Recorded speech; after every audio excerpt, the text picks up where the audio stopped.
We'll get started. This week, our topic is co-dependency, and how this particular dynamic actually plays out in a relationship and what that looks like and how it can affect your relationship and how you experience that relationship. I'm definitely, like, I came from a very codependent dynamic, and I think we all do to some degree because we're born into codependency, right? We are born into it because when we're born, we need our mum or our dad or our caretakers to take care of us. So we're born into that. It's our natural kind of state to be codependent, needing someone to be able to survive and live. Sup, T? Hi, T. How are you? So we're just talking about codependency. So we're born into that. But as we grow up, we are not taught, because our parents were not taught how to have their own boundaries and how to have their own sense of self. Because they, some families will make it all about the children, and over, like, if you could say, if you call it, if you want to put a label on it, over parent. So, and then there's the other extreme, like where the child's neglected, and then has no idea how to be reliant in terms of their emotional needs, because they're always seeking validation from their parents to fulfill their emotional needs. So emotionally, like, we all grow up, we become adults, and we're all off doing our own thing in the world, but on an emotional level, we don't actually mature, and we're not taught how to be independent with our emotions. Yeah, how to be healthily independent. We see there's a lot of independent people, but it's like, it's the opposite of that. It's like, let me drive, let me succeed, let me push, and they walk on people and they don't care what happened. It's like, I'm just independent, no one can help them, no one can support them. It's just like, it's me and I can do this on my own. And that's also unhealthy. We need to have a healthy balance between, and it's being able to deal with our emotions in a healthy way where we can have a sense of self, but we can also be with other and have other kind of contribute to us and we can contribute to them. And it's a kind of symbiotic relationship between, where you give and receive equally. And with codependency, it tends to be the codependent person is always the one that's giving.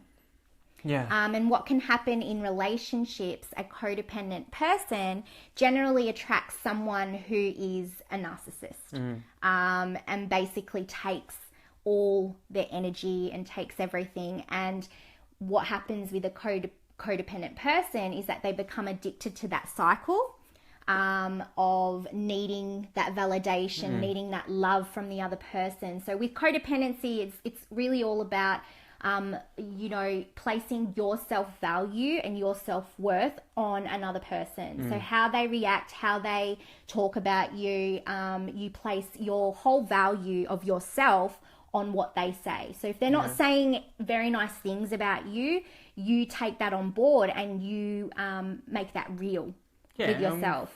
We make it personal. We take it very personally. Our codependency is all about taking things very personally. So if someone's unhappy, or if in a relationship your partner is unhappy, or we make that personal, it's like people tend to go internal and go, what did I do wrong? And how can I fix this? And it's a way of it's all my fault, I did this, or how did I do this? And they tend to want to go and fix and change things. Or, for example, a partner comes home from work and they're unhappy. That's another thing, right? And the codependent person might be really happy and they had a really great day and they're all upbeat and they feel amazing, and then the partner comes home in a bad mood. All of a sudden they soak up that energy. They're very empathic. They soak up that energy and, go down and they're like, oh, what did I do? Or, oh no, and they fall down into that energy and soak up that, and then they become responsible for that person. So they don't have a sense of self. Yeah, they don't have a sense of center of where they are in terms of the relationship. So whatever their partner is feeling, they become responsible for so if their partner is upset or angry, then it's the codependent person's fault. Yeah. And then if they're happy, then it's their, I've got to keep doing whatever I'm doing to make that person happy. And it's at a cost to the person who is the codependent, because, they have a list of people that they put before themselves, and they never ever make it on that list for themselves. They never put themselves first, and it looks like people pleasing. Yeah, and it is a big one. Like I see, and this can happen in families also, and it doesn't. Different dynamics, friendships, and we see this all the time. And I think for myself, like I was a very codependent growing up, and we had a very codependent family. Where our feelings were very enmeshed with each other, and how we felt like affected each other. And if I wasn't happy, it impacted my mum and my dad, or if they weren't happy, it impacted me, and I couldn't have my sense of self. And sometimes it can be from a very loving place, because we're so empathetic and can feel each other, and we're so connected. But that can also be quite damaging, because then there's no self. There's no you inside of this, and you don't know what is yours and what is someone else's. And this is why it can be so quite damaging, because sometimes we can be so in tune with each other, but then there's no sense of self. And we see this in a lot of families as well, where everyone's in tune and everyone's feeling stuff, but then, mum or dad's upset, so then the whole family kind of feels that. And then they feel responsible, and it's like, oh, how can I make this better? And we take, like I used to do this a lot, like I took on the responsibility to how do I make my parents happy? And then my parents were the same, right? How do I make Roman sad so we don't feel this sadness or unhappy? No, it's like, how do we feel not happy? It's like, well, I don't know what I was saying. You said, how do we make Roman feel sad? Oh. You meant happy. Yeah, how do we, sorry. I got confused. I know what you meant. Yeah, good. I'm glad someone did. Just to clarify. But it's like, how do we make each other happy? And we kind of play this game. And then no one really wins, because no one can make another person happy. It's like, it's impossible to do. But when we take on this, task, it's like, I have to make my partner happy. We can't do that. And we always feel like we fail. Then we're always at the effect of our partner, because then we feel like we can't succeed into making them happy. Yeah. And it's not your game to play or your responsibility to do that. No, because your partner would have expectations for you to live up to, and you'll always fall short of them no matter what, because they have expectations. That's just the nature of having expectations. Because they might see it being a certain way, and you can't ever live up to that expectation. And then also you can take on the role of trying to be the peacemaker in the family to keep the peace, because you don't like conflict. You just want to please everyone, make everyone happy. And it's always at a cost to you. Always. So I definitely know this pattern and this dynamic really well. It didn't only just play out in my relationships, it played out in friendships, in also co-workers. And I could see how this was affecting me from actually being who I was. Because you try to please the other person and put out a persona of how you think that they want to see you, and then you're not really being you in the relationship, and then you take on all of their hobbies and take on all of their interests, and you don't actually pay attention to yourself, and all your focus is outside of you, and it's deterring you from actually going within. And I think this is why this pattern and this dynamic is here. It's for us to actually recognize it and choose something different. And it's to love it as well, to understand that, like, where it's coming from, and not to be like, oh no, I'm a codependent. Yeah, I'm codependent, right? It's just love it and see for what it is. And then also just what you shared about, like, we'll lose ourselves, we'll lose our values. We give what we value up. up and we take on other people's values. And when we do that, when we take on other people's values, that's where depression comes in. That's where we become unhappy, because that's not our values. Because we lose our values and we take on, our partners or our mums or our dads. And then our values become non-void. And then we take on... Or void. Yeah, void. Trying to be all technical. Become void, right? And then we take on other people's values. And that's when life can be quite challenging, because we don't know what's ours. And we're like, this just doesn't feel right, but we don't know what's going on. But it's because we're not living to our highest value. Yeah, or in alignment. We're not living in alignment with who we know we are on the inside. And like Roman said, that's where depression kicks in. Like, I was very depressed for a very long time in my past relationship, and it was because I was in that dynamic. And it wasn't until I left and I actually had to reflect and heal some stuff where I actually saw that. And even then, like, in my job and in my work, I was trying to please other people, and then it's like, no, it actually taught me. So the gift with codependency is learning to have boundaries. And that was the biggest gift that codependency gave me. Yeah. And self-love. And putting yourself first and filling your cup first. Actually, there's a lot of gifts that codependency give you. But definitely the biggest one was knowing your own boundaries and actually going within and getting to know yourself in a way where you know what you deserve. Yeah. You know what you want.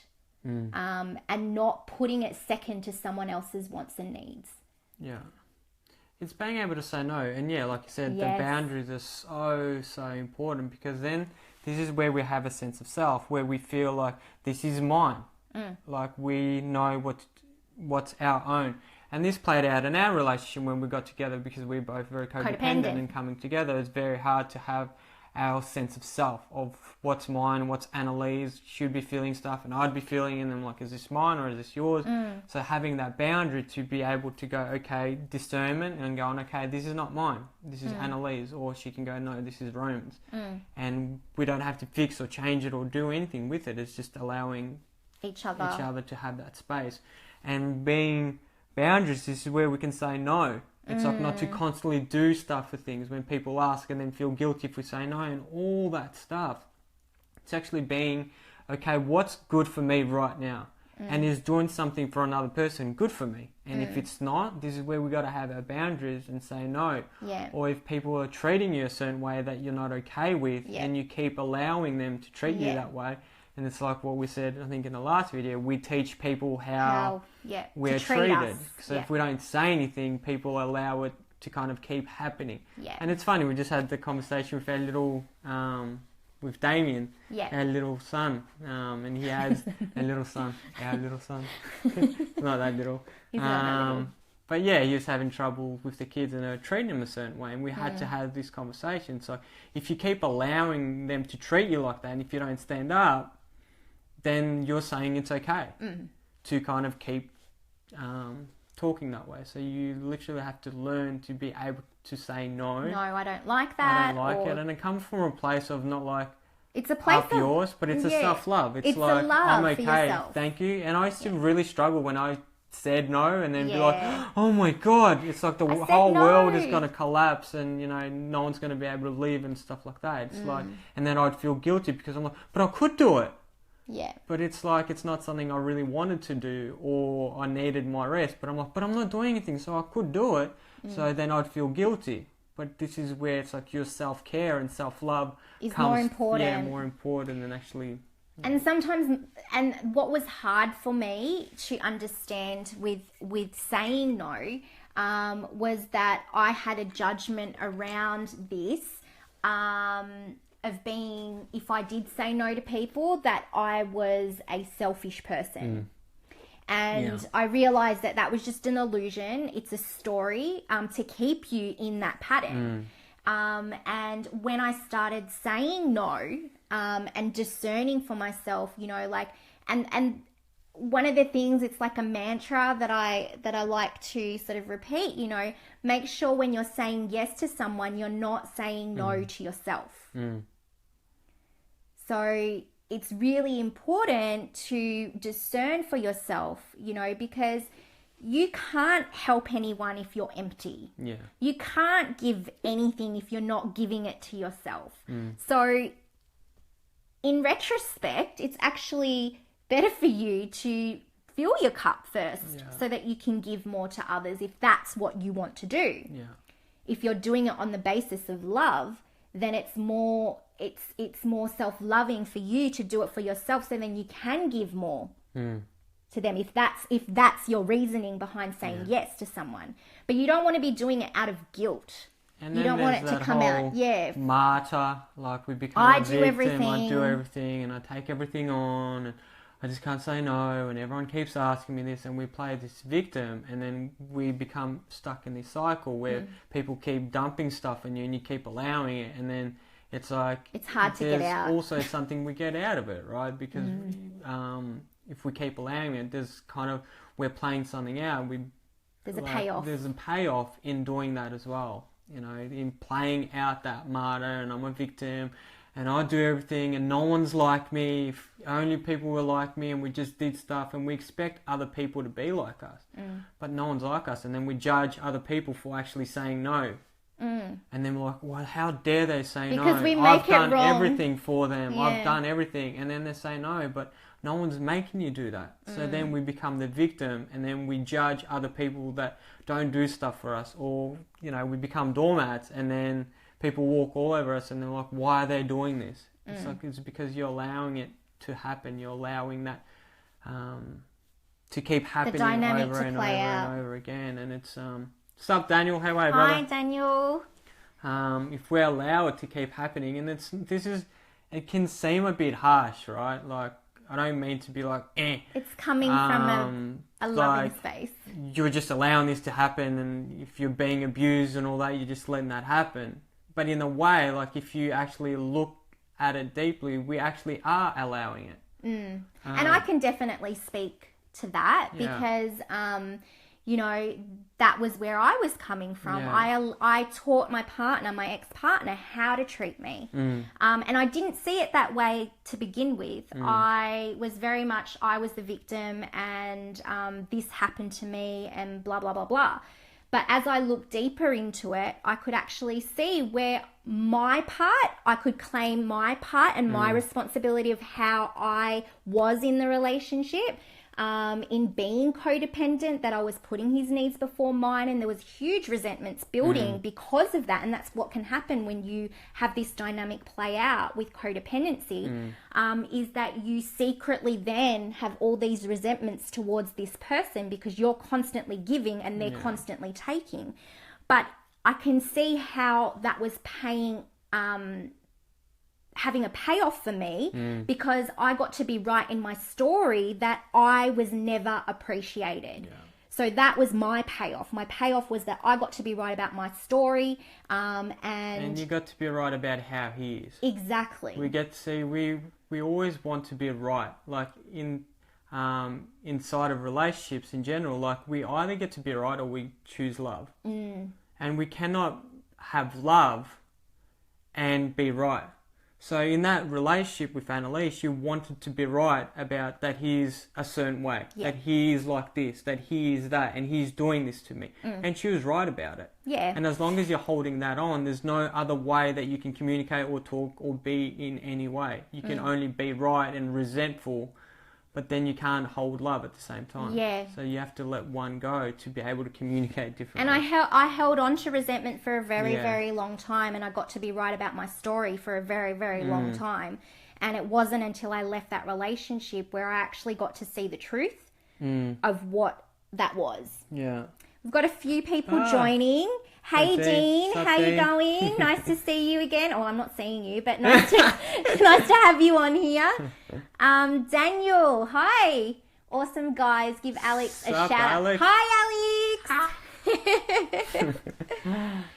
Yeah, so What else did you want to cover? Anything else about codependency? Yeah, it's just important to really work on your inner self. Like, this is all these videos are about just doing the work on yourself. Like, really finding what's right for you. What do you need to do? Because I know that this is not something that happens overnight. No. Like, you watch a video, it's a journey. Like, it's going to take time for you to be okay to say no.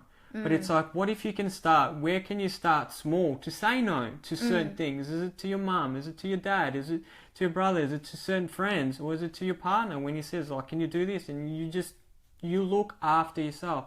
And I have clients, and it's difficult because it's like, but I've always done this. Yeah. But if you keep doing what you've always done, you're going to keep having what you've always had. Right? So what's the definition of insanity? Yeah. Doing the same thing over and over again and expecting something different to happen. It's impossible. So we have to start to take small steps to actually integrate this. Because again, this is just knowledge. This is just, if you walk away and not do anything about this, it's just going to be knowledge for you. Like, you need to integrate it and apply it and have a direct experience to, like, you'll actually survive if you say no. Like, the world is not going to end. Like, the world will keep moving and it will keep ticking and your friends will survive and things will get taken care of. It'll be okay. But you need to experience that. If you just keep saying no, the world will keep revolving and you'll be okay. Like, you're not going to die. You're not going to explode. Yeah. And your people will still like you. Because there's a fear of, like, they're only liking me because I do all this. Because I've went through that myself, you know, breaking up with friends and then being like, holy fuck, I'm not seeing my friends and all that sort of stuff. But life goes on, we all move on and things happen and we live on, it's fine. People that are meant to be in your life will be in your life no matter what. So that, I mean, that's my perspective. Yeah, of course. So yeah, of course. And it's, like we said, you need to start small and to do things to become within yourself, to create those boundaries, to, if people constantly are calling you and you need some time to yourself, just kind of say, hey, I actually don't really want to talk right now, I just need some time to myself, and be okay with having your own time, having your own space. It's like with Annalie, when I feel like I need my own time, I'll just tell her. I'll either go, hang out in nature, I'll go to the beach, I'll go meditate, and I'm always able to have that time. And I'm the same with Annalie, I can always give her that time to feel herself, to connect to herself, to really ground herself into, because there's so much energy is moving through. And if we're not connecting and grounding ourselves to nature, to, mother, and to really connect ourselves and ground us, we can kind of lose be ourselves. all over the shop. Yeah. It's so important to do. Yeah. And it's like in this relationship, we've learnt so much because we've come from that pattern and that codependency and seeing how that plays out. Like at the beginning, we were very nice to each other. We didn't want to bring up issues that might rock the boat. But we definitely learnt how to put our boundaries. Yeah. If someone was projecting something onto us, like, for example, if you were projecting something onto me, then I could go, hold on a second, that's yours to keep. That's not for me. So if someone hands you a present, it's only a present if you accept it. Yeah. So you have to be able to know yourself so much that you can then discern what's your stuff and what's theirs. Yeah. Because often as codependents, we take it on and then we think it's got to do with us and it's all our fault and we make it about us. When really the projections are things that are going on over here. Yeah. Yeah. There's both. You take your part and they take their part, but sometimes we just take on everything and just be like, this is all mine, and it's just like we fall into it and collapse into it and there's no self. Yeah. And by you putting that boundary up, you're asserting yourself in where you are and knowing where you are, and being able to communicate that in a way that you are sort of seen and felt as well. Yeah. Yeah. So the challenge is really the communication of it all. Being able to communicate it in a way. And often as codependents, we want to get it right. We want to say the right things. We want to make sure that, it's all wrapped up in a little bow, neatly presented to that person. But sometimes you just have to be direct with communication. And I see that like with with myself, I used to be very manipulative to get what I wanted. So I would talk around things in a way to be able to get what I wanted anyway. It'd take me a long time, but I would do that because I wanted to say it in a nice way rather than being absolutely direct with someone. Like, I know that I appreciate right now, like I appreciate people who are very direct and get to the point, because it's coming from, I know where it's coming from. It's not an attack. It's not something that I take personally or anything like that, but it's direct, and then you know where you stand. Yeah. You're not guessing, or you're not thinking, oh, what's going on? Is it my fault? Is it this? And definitely we have moments of codependency. It's not something that you just overcome and that's it. Like, it's a human condition. Yeah, so, we've been doing it for 30 years, so to switch it off is going to be difficult. Yeah. But it's all about awareness and how quick you notice it, how long you play it out for. So awareness is key. The more you can become self-aware of what's happening, and then you have a choice. It's all about choice. It's like, do I keep playing out nice, and do I keep doing this, or do I choose something else? And it's always a choice.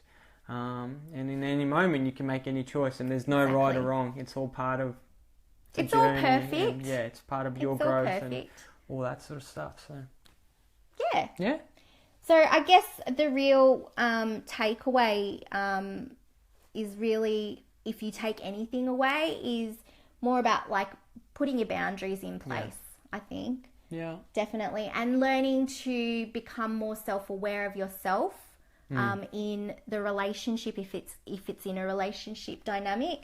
And just, learning to know yourself more and becoming aware of your triggers and things that...